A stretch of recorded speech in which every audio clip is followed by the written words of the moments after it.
Vamos a hablar ahora de lo que sería, ahora sí, la herencia multifactorial.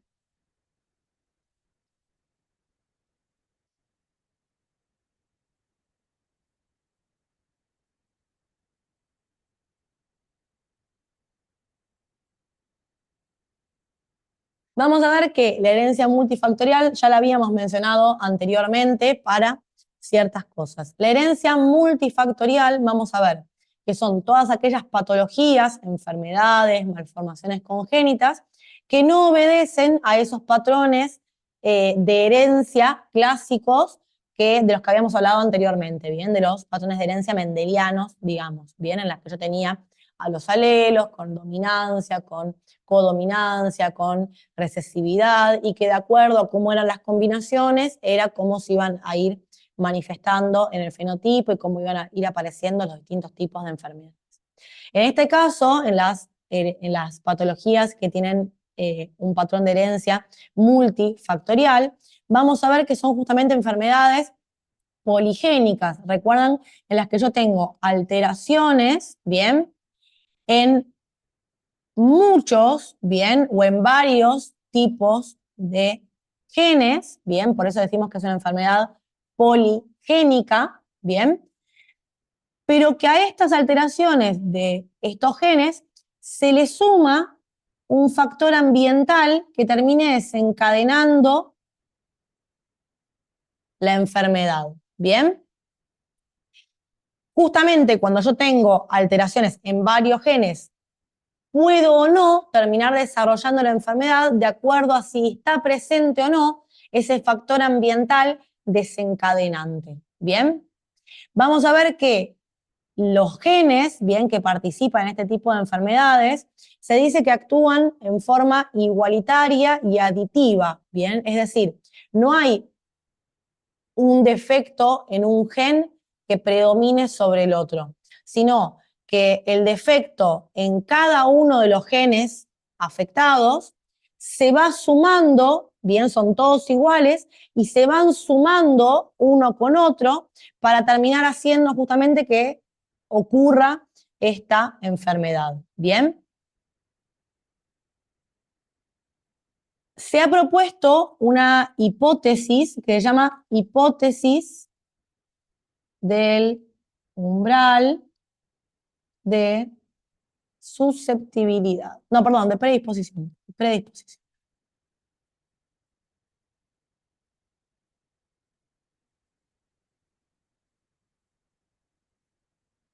Esta hipótesis del umbral de predisposición nos mostraría lo siguiente.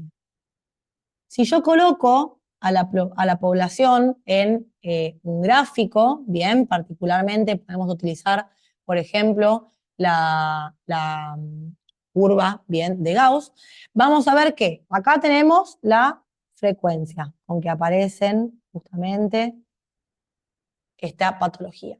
Y acá tenemos justamente la predisposición de los pacientes, ¿bien? Entonces, más o menos, la población se distribuye como de una manera así, ¿bien?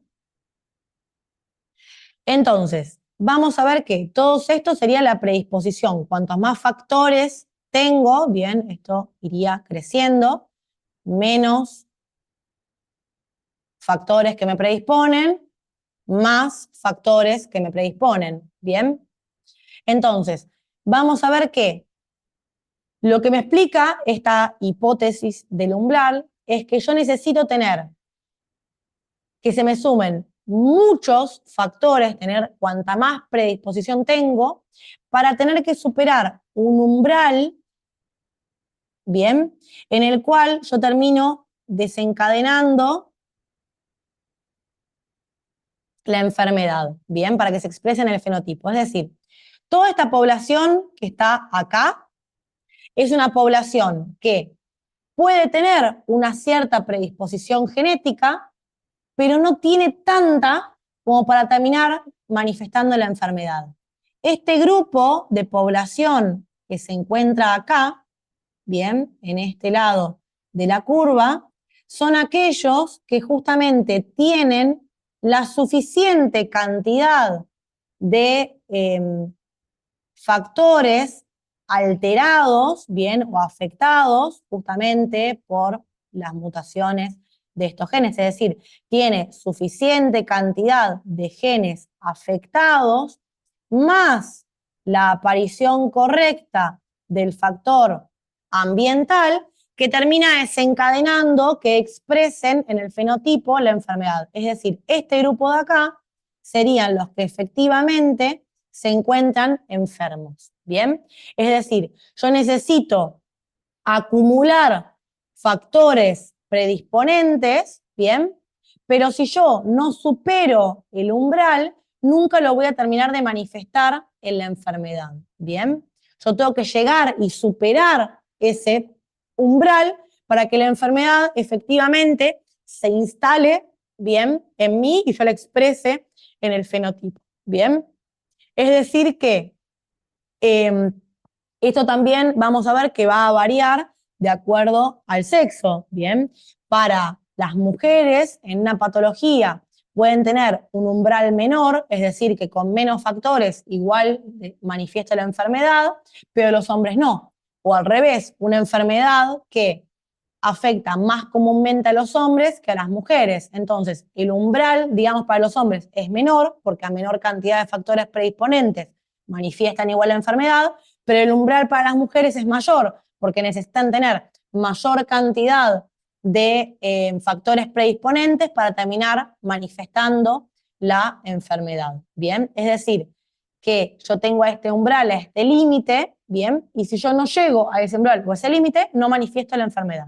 Si yo lo sobrepaso, es cuando el rasgo o la enfermedad se termina haciendo aparente, digamos, ¿bien?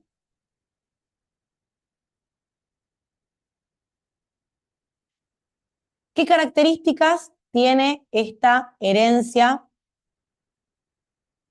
multifactorial? Vamos a ver que de manera general es una patología en la cual el riesgo de recurrencia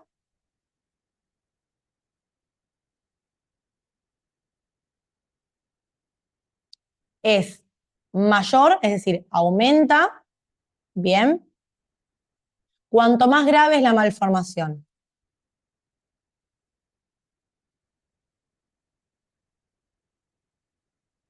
¿Qué quiere decir?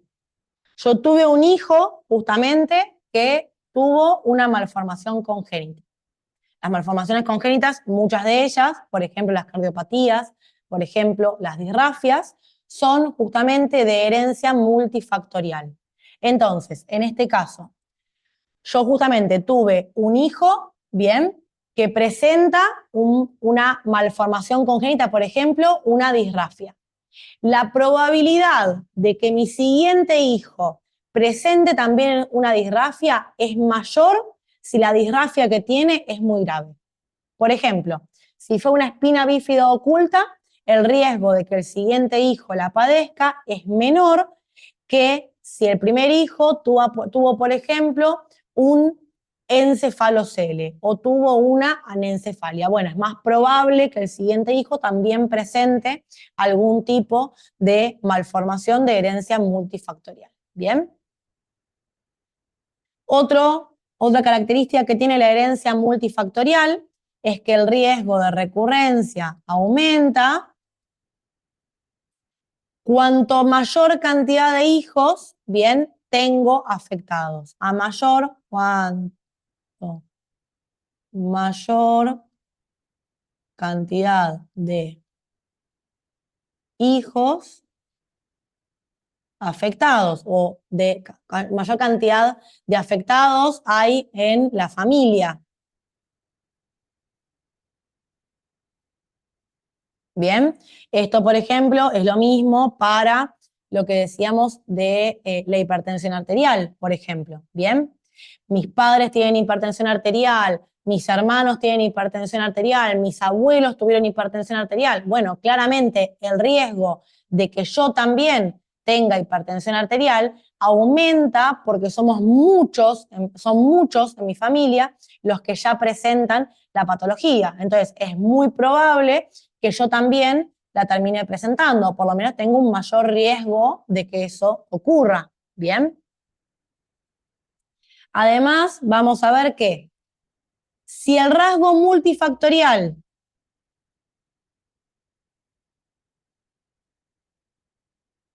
es más frecuente en un sexo,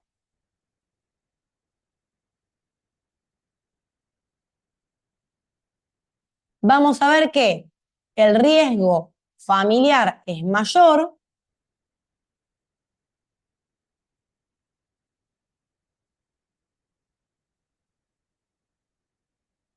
si la otra persona, o sea, si la persona que está con ese riesgo es del sexo menos, susceptible, ¿bien? ¿Es mayor? Sí. El afectado es del sexo menos susceptible, ¿bien? Es decir, por ejemplo, hay un mayor riesgo de que determinada patología ocurre más frecuentemente en, por ejemplo, varones. En general, los que más se afectan son los varones. Bueno, ¿qué quiere decir? Que si en algún momento una mujer lo presenta, el riesgo justamente de que lo presente es mayor por ser el sexo menos susceptible, digamos. Bien, en general la enfermedad inclusive se presenta como un poco más grave a veces en el sexo menos susceptible. Bien, vamos a ver que también cuanto más rara la enfermedad, también es la posibilidad de que el riesgo de recurrencia sea mayor, digamos, y vamos a ver que ese riesgo de recurrencia también va bajando de acuerdo a qué tan cercano es ese pariente. Bien, para los parientes de primera línea el riesgo de recurrencia es mayor que para aquel pariente que es de una tercera línea, por ejemplo. Bien. Por ejemplo, como para terminar de entender estas características. Si yo tengo un hijo que tuvo una malformación cardíaca, como por ejemplo una comunicación interventricular, bien, el riesgo de que yo tenga un hijo de manera general con esa patología es solamente de un 3%. Ahora, si yo ya tuve un hijo con una cardiopatía congénita, el riesgo de que el segundo hijo presente también una cardiopatía congénita, en vez de ser del 3% como en el primero, sube al 10%. ¿Por qué? Porque ya tuvo un hermano previo que tiene la patología. Por ejemplo, el labio leporino, bien, es una malformación que ocurre, cuando tienen acá abierto el labio, bien, ocurre en 1 cada 1000 recién nacidos vivos. Y tiene una mayor frecuencia de aparecer en los hombres. En general, aparece en una mujer cada 6 hombres que lo presentan, ¿bien? Ahora, vamos a ver que el riesgo de recurrencia es mayor si la afectada es la mujer. Es decir, lo que yo les comentaba recién, si la que presenta el labio leporino, en vez de ser un hombre, que son los más comúnmente afectados, lo presenta una mujer, el riesgo de recurrencia para que el siguiente hermano lo padezca es mucho mayor si justamente la primera que lo padeció fue una mujer en vez de un hombre. ¿Bien? ¿Qué tipos de ejemplos de malformaciones congénitas que se producen por una herencia multifactorial? Por ejemplo, defectos en el cierre del tubo neural. Bien, todas las disrafias que estuvimos viendo con la embriología, vamos a ver que justamente ocurren por herencia mitocondrial. Es decir, yo puedo tener una predisposición genética, digamos, a, por ejemplo, tener una anencefalia. Ahora, yo necesito de un factor ambiental que me lo desencadene, bien, para que yo realmente manifieste la enfermedad. El factor ambiental que lo puede desencadenar es, por ejemplo, el déficit de ácido fólico. Por eso es tan importante que las embarazadas, si están deseando quedar embarazadas o durante las primeras semanas del embarazo, tomen ácido fólico para evitar justamente cualquier tipo de defecto en ese tubo neural. Bien. También otra malformación es la estenosis hipertrófica del píloro. Es una malformación que vamos a ver más adelante cuando hablemos del aparato digestivo, ¿bien?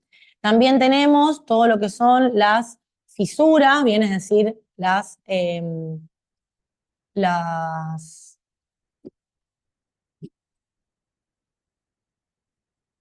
hendiduras, bien, no me sale el nombre ahora, no importa, las fisuras, las hendiduras, tanto del labio y o paladar. Las vamos a ver más adelante, cuando veamos cara y cuello, vamos a hablar sobre estos labios leporinos y los distintos tipos de fisuras que pueden ir apareciendo, ¿bien?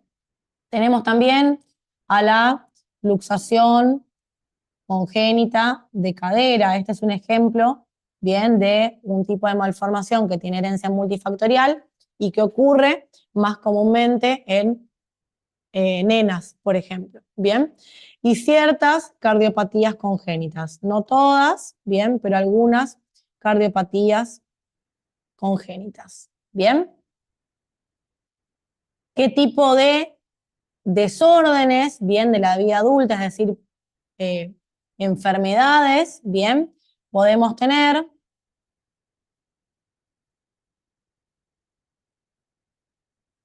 Como ejemplo de herencia multifactorial. Por ejemplo, la diabetes